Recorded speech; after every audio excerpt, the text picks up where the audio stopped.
Hello, I'm Jazz. Welcome or welcome back to my channel.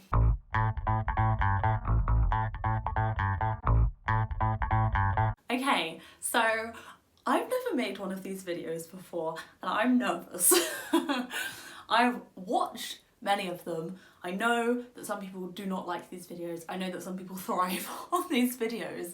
I know that there has also been like a lot of controversy around these videos, especially from like authors telling book reviewers that we shouldn't make them, which is like ridiculous. So unfair, and so unfair to the people, like the booktubers that like made a video, like Gavin, that made a video, I will link some stuff below if you haven't seen, but that made a video that everybody makes and it just got attacked. It's just completely unfair. People are allowed to have negative opinions about books without people getting angry, without authors getting angry.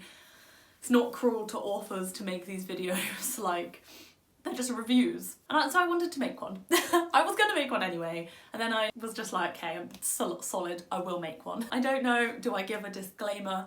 Obviously, you might enjoy these books. To be honest, whenever I watch other people's videos like this, if there are books on that list I have and they're like trashing them or talking about them, why they didn't like it, it only makes me want to read it more. I want to be like, but why do you think that? I need to know for myself. Will I think that too? So I think these videos are great. Yeah, disclaimer, obviously these are just my opinions. Like, some of them I know full well it's my own fault that I wasn't gonna like it and I shouldn't have read it to begin with because it wasn't my thing, you know? And I'm gonna go through that as we go through that. So if any of these books are your favourites, that's totally fair, you know. Tell me. We could have a conversation about it. It's chill. It's all chill. Disclaimer done? Disclaimer good? Okay, move on. So this year I have read 75 books so far. It's the 29th of December at the moment, which I think is wild. Wild. I've never read that many books before. And on this list, I only have 6 books. And they're not even bad books. They're just 6 books that disappointed me this year. 6 books I had high hopes for, or higher hopes for, and they under-delivered. This isn't to say you shouldn't read these books, maybe you will love these books, but I wanted to tell you what they are and why they were disappointing to me in 2020. Just some added disappointment to go with a disappointing year. Dramatic enough? Yeah? Okay. Book number 1 that disappointed me this year is The Gravity of Us by Phil Stamper. Why was this book so boring? Like, I couldn't care. I didn't care about any of the characters. The thing that really got to me about this book is that it should have been one that I absolutely loved. YA, LGBTQ+, contemporary is my bread and butter. It is my go-to if I need a book that I know I will like.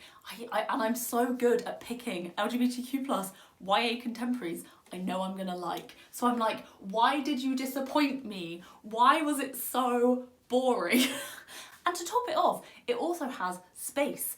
It talks about space and NASA, and I love that. And so I was like, this is obviously gonna be, I had it on a 5-star prediction. What the fuck? The main romance, I didn't care at all. I literally felt it in no way. All the other characters were very two-dimensional. And the plot sounds really fun. It's basically about these 2 boys who fall in love, both their parents are astronauts, and so they live in this like astronaut village in Texas. How fun does that sound? It was not fun. There were some redeeming parts. This cover is really pretty. Also, I enjoyed some aspects of when they were at NASA, parts where lots of different scientists were talking about their passions. That was like my favourite part. But even then, they still made it boring. Like, how was it still boring? You're at NASA and it should have been fun and exciting, and there was still just elements of like, I'm just like reading it to get through it at this point. And this has really upset me. I would be very interested if anyone else has liked this book, because from the people that I've spoken to, other people were also excited about this book and then did not like this book. So that's really sad. So the next book is literally the first book I read in 2020, which is just upsetting, and that is The Last by Hannah Jameson. The premise is what sold me. The premise is amazing. The follow-through is atrocious. So this book is very dystopian, apocalyptic. There's a nuclear war at the start of the novel and the world has like gone to shit. Very reminiscent. Yikes. It follows all of these people that were in a hotel in Switzerland when that happened. It's set in diary entries, which I actually kind of liked. I liked that part.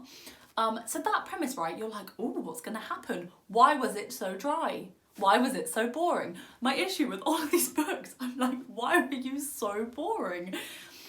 I'm like astounded that they managed to make a like dystopian apocalyptic book boring. Also, there was like a mystery thriller element, there was like a murder, and it was like that was going through as well. And again, dry. I didn't care. I had no cares as to like that plotline at all, which was sad because I wanted to care. I love a thriller, and I couldn't care in any way. Also, all of the characters, the side characters, very two-dimensional. The main character we follow, he was just like the most straight, white, male man I have ever read, and it was like painful to follow him. And then all of the side characters were two-dimensional, and they were very like cardboard cutouts. Like there was like a strong, badass, feminist character, and then there was like a Japanese woman, and they like described her as like small and quiet, and it's just like, I need more than this. I need more than those like horrifying stereotypes in a book. It was bad. It was bad. I hated the ending. Like, I'm so annoyed about it because like on one part it was readable, but then it wasn't good readable. Just nothing ever like amounted to anything. Like there's a nuclear war, the whole world has exploded around at you, and there's a murder mystery, and like nothing amounted to anything, and I just didn't care.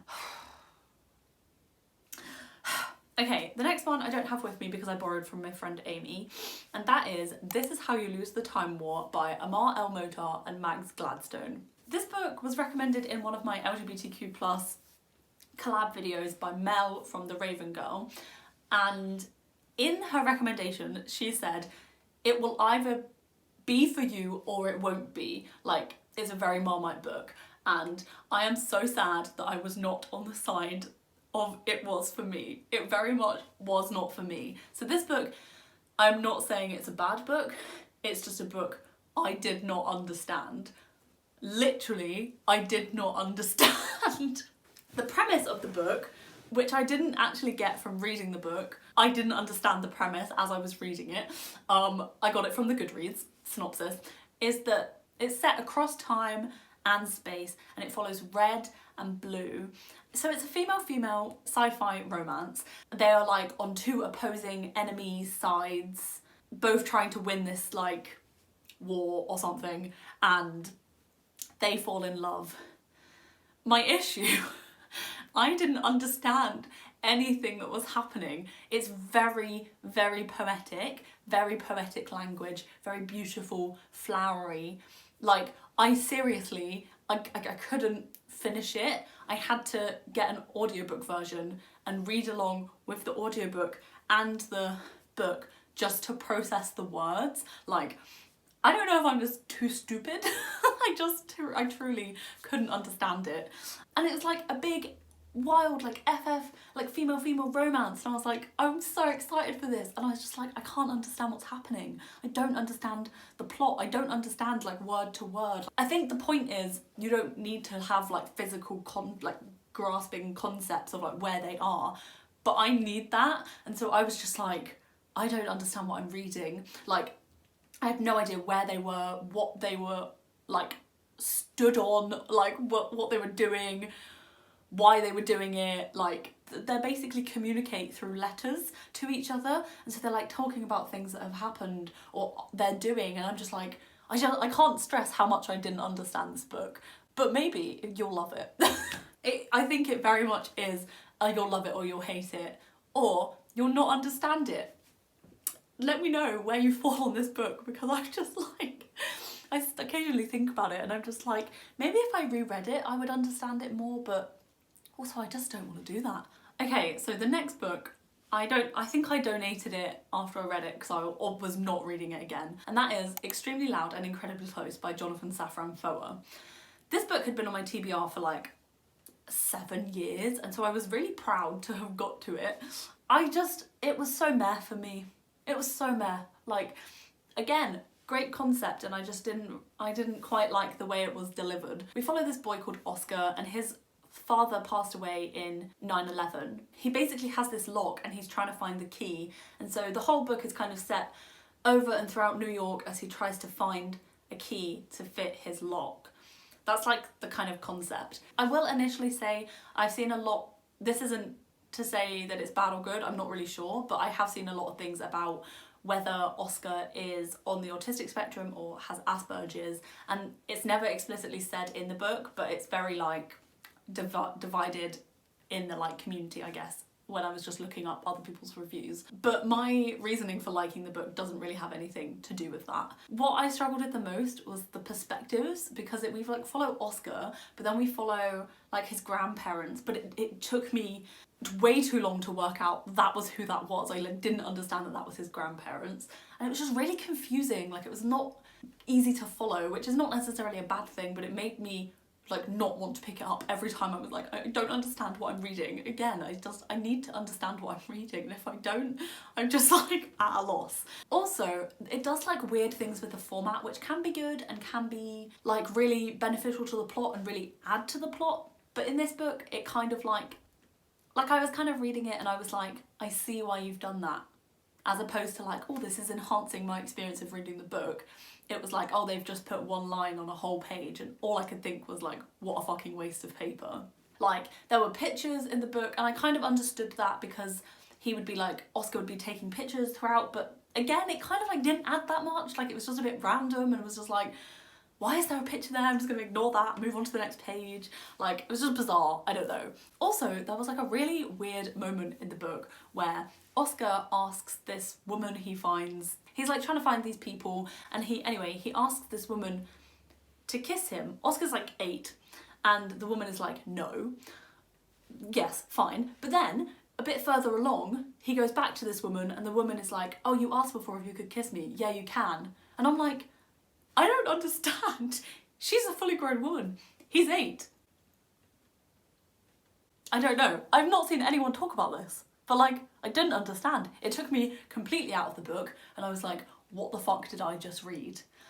So if anyone can explain that to me, if there's a deeper symbol that I'm not getting, please let me know. I know that this is a lot of people's like favourite book, and I just disappointed me. It's just meh. I'm sorry, meh. I don't know. Okay, the next book, again, I don't have it, I've already donated it, is The Versions of Us by Laura Barnett. This one's my fault. I shouldn't have read this book. I knew that I wasn't gonna like it. There was a reason it had been on my TBR for ages. I think I picked it up on one of those bookshelves in Tesco when I was like 16. I like donated £1 and then it stayed on my bookshelf until I was 26. Oh, it basically follows these two people and their meeting, and then again, the concept is just too confusing for me. I think the perspective thing is, again, the perspectives. So we follow these two people, this man and this woman, and they like meet in Oxford. Like, there's like a bike and she like crashes and then he gets on it again and like whatever. We basically see 3 versions of that timeline, and there's one where he like doesn't crash into her, and then there's one where he crashes into her and they like go to a pub after, and then there's one where he crashes into her but then keeps going, I think. I don't know. So there's like 3 timelines of possibilities of these like 2 people. But then, just to make matters more confusing, as we continue, like every chapter is at a different time period. We like start in the past and we like get nearer and nearer to the future. So every chapter you're trying to remember which timeline you're on, and also orientate yourself as to like what time period are we in. And it was so confusing and so boring. It was also the most straight, white, middle class book I've ever read. It was so boring. It had nothing of substance that I cared about to read. All I could do every chapter was like get to the chapter and then be like, what chapter am I reading? Who am I reading? And I had to like flick back to try and work out what timeline am I on. One of them was fairly obvious because it like went in a completely different direction, so there was like different characters. The other 2 were way too similar. If there was just 2 timelines, more like one day, it would have been better. But like that third one just threw me off and I was like, no. I knew that I wasn't gonna like it, but I kept going. I did finish it, but like, at what cost? Okay, the final book that disappointed me, upset me, it didn't upset me, it disappointed me this year was And the Ocean Was Our Sky by Patrick Ness. So this book is basically a Moby Dick retelling with illustrations and also from the whale's perspective. Sounds pretty cool. Again, I think this might be my fault. I didn't really like Moby Dick when I read it in uni, but then I was like, maybe that was because I had to read it. I'm reading this out of choice, but it turns out I didn't like this either. And it was super short. I literally read it in one sitting. I will say the illustrations were beautiful. I loved the illustrations. I think there should have been more of them. Am I saying this should have been a graphic novel? Maybe I am. The reason it's on this list is because I was really excited about it because it's Patrick Ness and I love Patrick Ness's writing, but I was just like, I don't care about this story. I thought maybe if it was from the whale's perspective it would be kind of interesting, but it was actually just boring and I was just reading about a whale and I was like, I don't care. I like borrowed it from my friend basically, so I didn't pay money for it, but I was like, I'll give it a go.